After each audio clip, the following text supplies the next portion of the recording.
I put out 3 colleges. I didn't even know. I had never taken a trip from first grade to high school senior. No one had ever taken me to a college.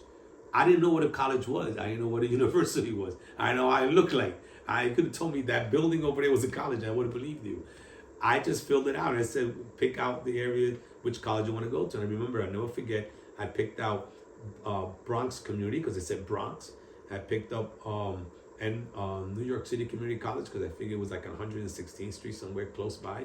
And then I picked Lehman College because it also said in the Bronx.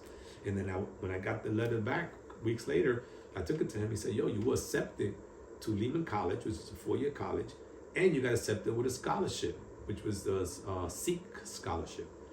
And I said, what's a scholarship? And he said, you're not going to have to, they're going to pay you for your books and all that stuff. I said, but I don't want to go to college, bro. I hate school. He said, bro, just do yourself a favor, bro. They're inviting you to go to an orientation. At least go. So, I already had a daughter.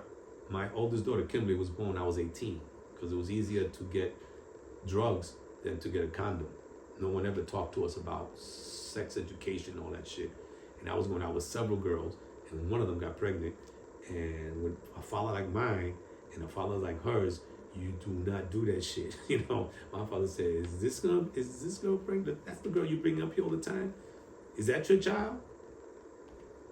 And I said, yeah. He said, de hoy en adelante, esa criatura es tu responsabilidad.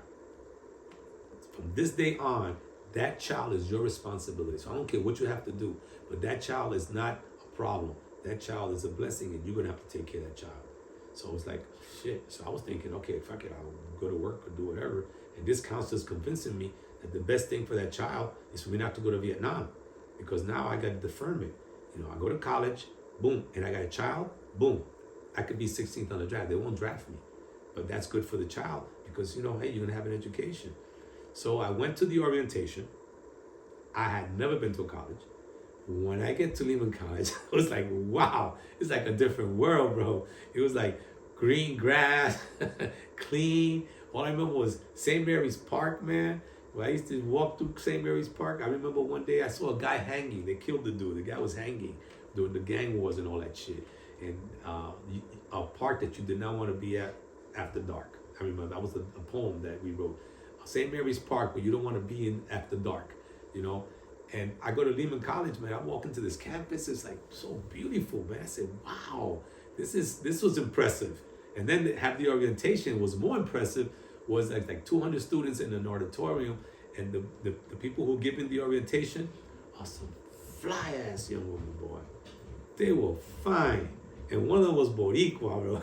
And I had never seen a Latina that was so educated. She was talking to us about how important it was for us to go to college, and the fact that there's not too many of us. There was only like a handful of us, and the fact that you're here, this is a good opportunity. So after she gave the thing, I went up to her, with eyes of mujeriego rather than education. And I'll never forget, her name was G. And we hooked up. She was very nice. She was like, very kind. And she was giving me the whole question about what I needed to do to go to college. And the fact is that she explained to me that, how important it was for Boricuas. She was a Boricua like me. And we were both going to go to, she said, if you come here, we can support you. We have, people that would help you, blah, blah, blah. So I was like more interested in the fact that, I went to an all boys high school for 4 years, aviation high school. And I come to college and I see like, whoa, this is beautiful. So that gave me an upper lift of wanting to go to college. Bottom line is I accepted the scholarship. I went to Lehman. It took me 5 years because it took a year of remedial work to bring me up to par. I never took algebra. I never took the math. At that level, I never took speech and all that stuff. So my first year, no credit. 2 semesters, no credit. And then the second year, then I began what would be the official college courses. And it took me 5 years. So I got in 1970. I graduated in 75 with a bachelor degree in history. My major is history, American history, because I figured I want to learn about this country. I didn't need to take Puerto Rican studies to be a major in that. I was taking Puerto Rican classes, but I want to major in American history. I want to know about this country. my minor was education, so I became a school teacher. I got a license, and I became a social studies teacher, and I came back to do student teaching in the junior high school that I went to on St. Anne's Avenue, Junior High School 38, and then I became a teacher in that school, and then I became a teacher in another school because they closed that one to make it into a high school, and I went to Junior High School 184 on Westchester.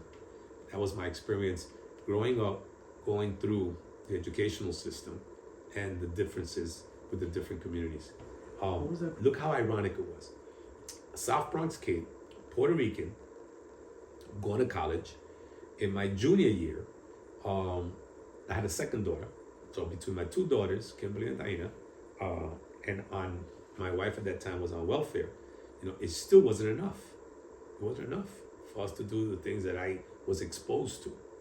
I was exposed to another world, so I wanted to take my kids to, Radio City. I wanted to take them ice skating. I wanted to take them, we wanted to go to Macy's on 34th Street, not to Alexander's on 3rd Avenue, and, just didn't have the money. And I realized, shit, I have to be able to get a job. So I went to my counselor and I said, listen, I'm gonna quit school.